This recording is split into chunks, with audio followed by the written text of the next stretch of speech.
Good afternoon. We're all aware of the horrific event that occurred on Monday, where on Interstate 17, a suspect opened fire on several of our colleagues and other law enforcement agencies in an exchange of gunfire that ultimately led to his death and the injuries to several of the officers out there trying to protect the community. On Tuesday morning, I received a call advising me that the firearm that was used at the time of that shooting, as well as one additional firearm in the vehicle, were both firearms that were recovered that were stolen from the Maricopa County Sheriff's office. Immediately, I communicated with my colleagues, the Phoenix Police Department, the Mesa Police Department, and the Department of Public Safety, speaking with the chiefs and the colonel to first and foremost express my disappointment that any piece of equipment coming from this office would have jeopardized the safety of any law enforcement officer or member of our community. I also committed to open the doors of this office to ensure that a thorough investigation is conducted relative to how this individual came in possession of those weapons. We will work with ATF and the Phoenix Police Department, who are leading the investigation, to ensure that all the facts are determined and we understand how this occurred. But we do have information specific to these weapons regarding when they went missing from this office.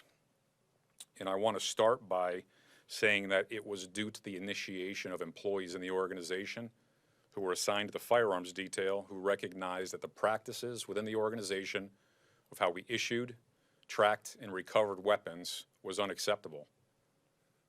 In late 2014-2015, the Firearms Division, working with Training Academy and Property and Evidence, initiated an audit to account for all the weapons in the organization. That investigation and that audit went on for the better part of a year, concluding in 2017, when I had taken this office. Upon taking this office, we forwarded a report to ATF listing 29 weapons that were unaccounted for and believed to be stolen from this office. Those weapons were last known to have been in the possession somewhere between the dates of 2010 and 2015. We could not confirm the last time they were actually documented in the possession of an employee within this organization. So again, these weapons were missing sometime between the time frame of 2010 and 2015.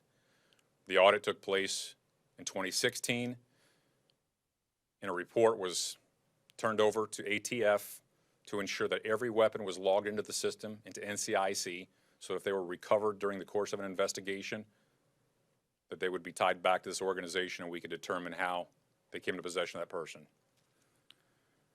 Since that time, we have changed several policies within the organization to ensure that every weapon that arrives here is not only documented, but is put into the system so that we have both paper as well as technology working to keep records of all these things. Our employees are now required annually to bring all their county-issued firearms to the academy so that we can account for them and do an inspection of each firearm. I'm going to speak about some of the things that occurred in the past that led to this problem, just to ensure that there was clarity. In speaking with the employees who were involved in this audit and other parts of the organization, there was little at best oversight regarding the management of firearms that are distributed within this organization. Firearms were acquired, oftentimes in different divisions, and turned over directly to employees. There were times where weapons were kept in safes out of the districts to just be either signed out or taken out without any record. The same thing occurred relative to how they were returned or ever even accounted for. This went on for several years.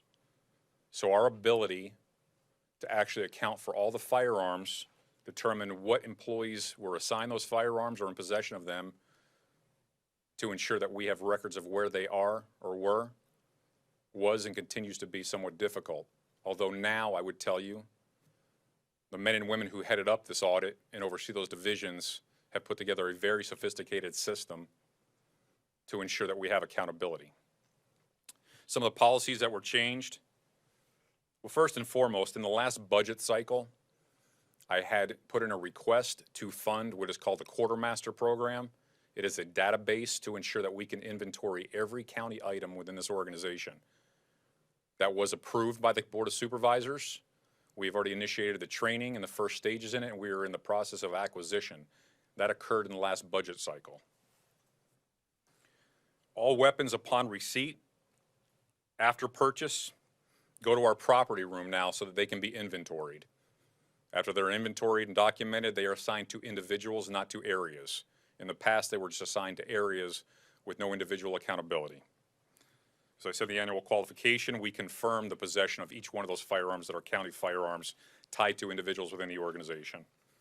If the weapons are not present by that employee, they have 30 days to ensure that they bring that weapon so that there's a visual confirmation by a supervisor and it's documented. If not, then an investigation is conducted and discipline is delivered. We no longer allow for pool guns to be assigned in this organization as in the past. They must all be assigned to individuals. Every firearm that is acquired by this organization is logged on a report. In addition to the report, there is an ATF document attached to it, and it is filed in our database so that we have both paper as well as formal documentation. The policies pertaining to firearm possession in this organization and how we track and do everything to account for them has been updated several times, most recently just a few months ago, and continues to be in process. So I wanted to speak about the inception of why this problem occurred, just to give clarity to it, but I want to round back to where this started. Unfortunately, there are times when we see that law enforcement professionals leave their firearms in cars or in places where they're stolen, and we know that is unacceptable. They are disciplined and suspended when that occurs. But for an organization to have such a lack of discipline in accounting for their own firearms is unacceptable. And since taking this office, due to the initiation by employees who already existed here, we are doing everything with our powers to tighten up those rules to ensure that we have better oversight. That does not in any way, shape, or form excuse what happened. The fact that any dangerous individual in our community can acquire, possess, and use fully automatic weapons in our public, endangering the safety of our community, as well as engaging and threatening police officers, is unacceptable and intolerable. So as the sheriff, I will do everything within my powers to ensure that this does not happen, as long as it's things within our control. So again, I will express my apologies to the men and women of the other agencies whose lives were endangered, as well as their families, that this occurred. We'll continue to work with our staff to tighten up these rules to ensure that we do everything to prevent it from occurring, and we will work aggressively with ATF to determine how this individual came into possession of firearms that were the property of the Maricopa County Sheriff's Office, and everyone, to include potential employees within this organization who may have been involved or responsible in any way. If it meets a criminal threshold, will be prosecuted. I'm happy to answer questions related to this. I will not speak of the investigation, which is headed up by ATF and the Phoenix Police Department. We work with them every day to find the facts within this case, and once we have more information, they will take the lead on delivering that information. Sheriff, can you describe the kinds of weapons these were? On the scene, or in totality, the ones I'm speaking of from the report? On the scene. Well, we know that one was a fully automatic weapon, and the other one was also a long rifle. Sheriff Penzone, you said that you learned about this situation involving this specific case on Tuesday, but you called this press conference here today. At what point were you planning on notifying the public? Did you decide to call this press conference today because ABC 15 was asking questions about this issue? We say notifying the public in what context? In terms of holding a press conference, letting people know that the guns that were used in this incident were stolen from MCSO. I worked with those other agencies who are leading the investigation, and we didn't want to divulge this information so that we wouldn't diminish any potential leads. Knowing that now it was going public, we want to make sure there was clarity. But ultimately, every detailed investigation could undermine our ability to recover other weapons if they're out there, or possibly identify other suspects. So we want to keep this information as confidential as possible so that we could pursue all leads in the investigation. But once it becomes public, then obviously we want to make sure there's clarity in the details. And having Sheriff, said that, have you determined who that weapon belongs to? And is that person still on the force here? So those weapons, as I stated, were actually tied to what we would call pull weapons. So there were a lot of individuals who had access to them, and we're going through all the records to determine everyone and anyone who might have utilized them at any point, if there is a record regarding a qualification or a sign-out form. Sheriff, to be clear, these two weapons were part of the group of 29 that were unaccounted for? Correct. So that means there's 27 still at large? Correct. What types of weapons are those? They're going to be long rifles and handguns. Any more fully automatic weapons? Yes, sir. How many? I don't know the exact number right now, and we'll speak with ATF regarding releasing additional details if they're comfortable with it, but there will be other weapons similar to these in that cache. And Did you you said they return were to- missing from 2010, sorry, between 2010 and 2015? Excuse me? These weapons were missing since like between 2010 and 2015? Correct. Okay. Did you notify ATF after you received that audit specifically? Yes, the report went to ATF in March of 2017. So that's when it was filed. They were put in NCIC. That was the completion of the investigation. And because of that report, that's how these weapons were identified and traced back to the Sheriff's Department, is that right? Correct. The serial numbers on the weapons immediately provided what we would call hits, showing where they were stolen from, where the report is. This suspect from Monday, was it known that he was in possession of any of these weapons before the chase started, or were they discovered after it had ended? To my knowledge, it was after it ended. I don't know any additional details regarding the investigation of that suspect, though. Besides using services like NCIC, was there any other way that your office was looking for any of these missing weapons? We actually did for the 2 years during the audit. They attempted to, and that's where I speak again about the fact there was so little information recording who took possession, who utilized those weapons when they were returned, that they conducted investigations during the course of that time to try to make determinations, and got to the point where all the information had been exhausted, and they were unable to identify or locate those. Of the 29 and these two that you found, have you found any others? I don't recall. I believe there may have been one other that was recovered in a different crime, not related to this, but I could be wrong on that, so forgive me, I'll have to look into it. So you recovered one of these 29 weapons at another crime scene previously? Again, I'm not clear on all the details, but to my recollection, there's one other firearm that has been recovered in a criminal case. Do you know what year, what time I frame don't have it was? information on that, or readily available right now. Info? Sure, absolutely. Either 26 or 27 still at large potentially. Correct, yes. Several, too many. If one's out there, it's one too many. What was your reaction when you found out that missing guns were used in this incident where it was fired upon other law enforcement? Well, there's always disappointment, but I'm not going to.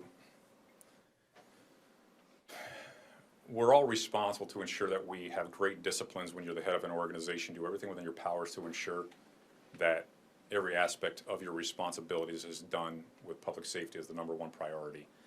I took this office recognizing the challenges, so unfortunately, I was disappointed yet not surprised because of some of those elements, but I will say that with a caveat, there will be a day when, you know, I'll stand here in front of you for a mistake that I've made or for a poor judgment, but in this case, I will tell you that the lack of disciplines that occurred in this organization from leadership and the impact that it's had on the men and women is unforgivable, and this is an example of it, and we're trying our best to address these issues because the good men and women in this organization deserve better, and they deserve a reputation that reflects their efforts. So there's a lot of work still to be done. Who in the organization initiated the initial audit? You weren't here yet, so who? Correct, yeah, it was actually a supervisor out at the firearms division who was newly assigned out there, and when he saw the issues of concern, he took the lead on actually initiating the audit and trying to redesign the system to have better accountability. And that's why I speak to him and his team. I don't want to mention him by name in this setting, but for he and his team, who have, you know, briefed me quite comprehensively, what they did that preceded the report that was issued in 27 speaks to their character as much as their commitment and their just their willingness to initiate something for the betterment of this organization. So before that supervisor came forward and addressed maybe the need for this audit, there was no one that spoke up about any issues regarding to firearms that may be missing or the lack thereof of, as you said, a way to keep count and track these firearms? I don't know that I could say that no one stepped up or expressed concern. I could just tell you that organizationally, the practices were what they were, and they were not sufficient, and they were irresponsible, and because of his position and his willingness to initiate, it really was the first step from my perspective, what I'm seeing. There had been audits in the past, I want to say 5 or 10 years prior to that, but nothing to the level of sophistication and documentation of what went on. Do you think this goes all the way up to the top The top of, of the chain? You're the former sheriff or file. well, at the end of the day, as I stand here in front of you, everything that's occurring right now comes up to the top. So, you know, I own this organization, I own the responsibilities for it, and, you know, that's the case in every organization, so. Since you've started your new policies of keeping track of weapons, have you had any deputies come up with weapons missing? We have, yes. How There have been times when, and again, we'll have to get a number for you, but there are times when, as I spoke of earlier, employees leave their weapons in their cars, and their cars are burglarized, and those go missing, in which case a criminal report is filed, and an internal investigation is conducted, and it leads to a suspension. Will we be able to get a total of those weapons? Yeah, that's public information, we can absolutely. All right, obviously you've exhausted your questions, and I appreciate your time. This is a disappointing moment that we need to address and overcome. We are gonna work with all those other agencies to do everything we can to identify who's responsible, and as I said, if within the organization anyone has been involved in something that reaches the level of criminal act, they will be prosecuted. But thank you for your time.